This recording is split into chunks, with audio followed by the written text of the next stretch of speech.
ರಾಜಧಾನಿ ಬೆಂಗಳೂರಲ್ಲೂ ಕೂಡ ನಿನ್ನೆ ಸಂಜೆಯಿಂದ ಸುರಿದಂಥ ಮಳೆ ಒಂದಿಷ್ಟು ಸಮಸ್ಯೆಗಳನ್ನು ಸೃಷ್ಟಿಸಿದೆ. ವಿಲ್ಸನ್ ಗಾರ್ಡನ್ನಲ್ಲಿ ಮನೆಯ ಮೇಲೆ ಬೃಹತ್ ಮರ ಬಿದ್ದಿದೆ. ಮರ ಬಿದ್ದ ಪರಿಣಾಮ ಮನೆಯ ಶೀಟು ಪುಡಿ ಪುಡಿಯಾಗಿದೆ. ಮರ ಬಿದ್ದು ಮನೆಯ ಶೀಟು ಪುಡಿಗೊಂಡು ಅಡುಗೆ ಮನೆಗೂ ಹಾನಿಯಾಗಿದೆ. ಅದೃಷ್ಟವಶಾತ್ ಯಾವುದೇ ಪ್ರಾಣಾಪಾಯ ಸಂಭವಿಸಿಲ್ಲ. ಬೆಳಗ್ಗೆ ಮಕ್ಕಳಿಗೆ ತಿಂಡಿ ಮಾಡಿಕೊಡೋದಕ್ಕೆ ಕುಟುಂಬ ಪರದಾಡುವಂಥ ಸ್ಥಿತಿಯಾಯಿತು. ಹೋಟೆಲ್ನಿಂದ ತಿಂಡಿ ತರಿಸಿ ಮಕ್ಕಳಿಗೆ ಕೊಡಬೇಕಾಯಿತು. ಸದ್ಯ ಬೆಸ್ಕಾಂ ಸಿಬ್ಬಂದಿ ಮರ ತೆರವು ಕಾರ್ಯಾಚರಣೆಯನ್ನು ಮಾಡ್ತಾ ಇದ್ದಾರೆ. ಈ ಬಗ್ಗೆ ನಮ್ಮ ಪ್ರತಿನಿಧಿ ಚಂದ್ರು ಗ್ರೌಂಡ್ ರಿಪೋರ್ಟ್ ಕೊಟ್ಟಿದ್ದಾರೆ, ನೋಡೋಣ.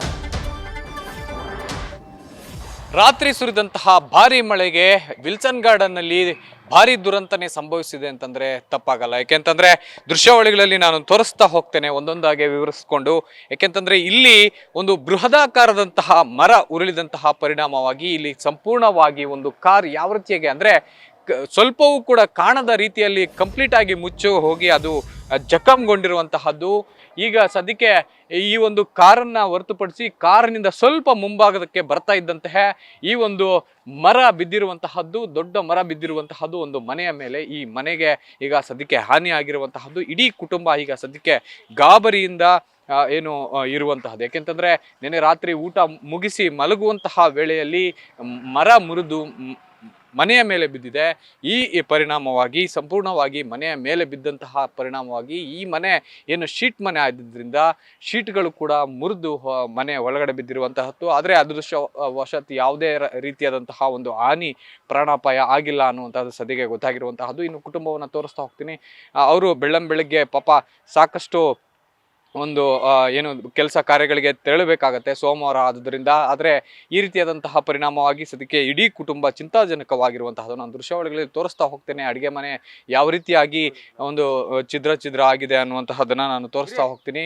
ಇನ್ನು ಈ ಒಂದು ಕುಟುಂಬದವರನ್ನ ಕೂಡ ಮಾತಾಡಿಸ್ತಾ ಹೋಗ್ತೀನಿ, ಏನಾಯಿತು ಮತ್ತೆ ಯಾವಾಗ ಈ ರೀತಿಯಾದಂತಹ ಒಂದು ಆಗಿದೆ ಅಂತ ಹೇಳಿ. ಅಂದ್ರೆ ಇಡೀ ಕುಟುಂಬ ಏನು ನಿನ್ನೆ ರಾತ್ರಿ ಮಳೆ ಬಿದ್ದಂತಹ ಪರಿಣಾಮವಾಗಿ ಊಟ ಮಾಡಿ ಮಲಗುವಂತಹ ಸಂದರ್ಭದಲ್ಲಿ ಏಕಾಏಕಿ ಈ ಒಂದು ಮರ ಬಿದ್ದಿರುವಂತಹದ್ದು. ಇನ್ನು ಇವರು ಕುಟುಂಬದವರು ನಮ್ಮ ಜೊತೆಲಿದ್ದಾರೆ, ಅವ್ರನ್ನ ಮಾತಾಡಿಸ್ತಾ ಹೋಗ್ತೀನಿ. ಮೇಡಮ್, ಎಷ್ಟೊತ್ತಿಗಾಯ್ತು, ಏನಾಯ್ತು ಅಂತ? ಸರ್ 7 o'clock ಮಳೆ ಬಂತು. ನಾನು ಅವಾಗ ಅಡುಗೆ ಮಾಡ್ತಿದ್ದೆ. ಸಡನ್ ಆಗಿ ಗಾಳಿ ಮಳೆ ಬಂತು. ಈ ಕಡೆ ಬಿತ್ತು, ಆದರೆ ಮರ ಬಿದ್ದಿದೆ ಅಂತ ಗೊತ್ತಿಲ್ಲ. ಸಡನ್ ಆಗಿ ಈ ಕಡೆ ಮರ ಬಿದ್ದಾಗ ನಮಗೆ ಗೊತ್ತಾಗ್ಲಿಲ್ಲ. ಈ ಕಡೆ ಮರ ಬಂದು ಒಳಗಡೆ ಬಂದು ಅಡುಗೆ ರೂಮಲ್ಲಿ ಫುಲ್ ಡ್ಯಾಮೇಜ್ ಆಯ್ತಲ್ಲ, ಅವಾಗ ಮಕ್ಕಳು ನಾವೆಲ್ಲ ಆಚೆ ಓಡ್ ಬಂದ್ವಿ. ಇಲ್ಲೊಂದ್ ಕಡೆ ಅದೃಷ್ಟವಶಾತ್ ಯಾವ್ದೇ ರೀತಿಯಾದಂತ ಹಾನಿ ಆಗಿಲ್ಲ. ನಮ್ಮ ಹಸ್ಬೆಂಡು ಮನೇನಿರ್ಲಿಲ್ಲ. ಮನೆ ಹತ್ರ ಎಲ್ಲ ಇಷ್ಟು ದೊಡ್ಡ ದೊಡ್ಡ ಮರ ಇದೆ. ಫಾರೆಸ್ಟ್ ಡಿಪಾರ್ಟ್ಮೆಂಟ್ ಅವರೆಲ್ಲ ಸ್ವಲ್ಪ ಕೇರ್ ಮಾಡ್ಬೇಕಂತ ಕೇಳ್ತೀನಿ. ಎಷ್ಟೊತ್ತಿಗೆ ಅಂದ್ರೆ ಊಟ ಮಾಡಿದ್ರೆ ಮೇಡಮ್ ನೀವು? ಇಲ್ಲ, ಊಟ ಏನು ಮಾಡಿರಲಿಲ್ಲ ಸರ್. ಅವಾಗಲೇ ಸ್ಟಾರ್ಟ್ ಮಾಡಿದ್ದೆ ಅಡುಗೆ ಮಾಡೋಕ್ಕೆ, ಅವಾಗಲೇ ಆ ಥರ ಆಗಿರೋದು. ಹೌದು. ಇನ್ನು ಬೆಳಗ್ಗೆ ಈಗಲೂ ಸಹ ನೀವು ಸಾಕಷ್ಟು ಮಕ್ಕಳನ್ನ ರೆಡಿ ಮಾಡಿ ಸ್ಕೂಲಿಗೆ ಕಳಿಸ್ಬೇಕಾಗಿತ್ತು. ಅಡುಗೆ ಮನೆ ಹಾನಿ ಆಗಿರೋದ್ರಿಂದ ತೊಂದರೆ ಆಯ್ತು ಅಂತ ಅನ್ಸುತ್ತೆ.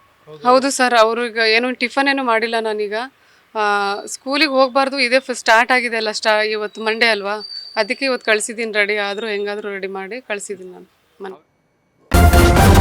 ನ್ಯೂಸ್ ಫಸ್ಟ್, ನಿರ್ಭೀತಿಯಿಂದ ನಿಮ್ಮ ಪರವಾಗಿ.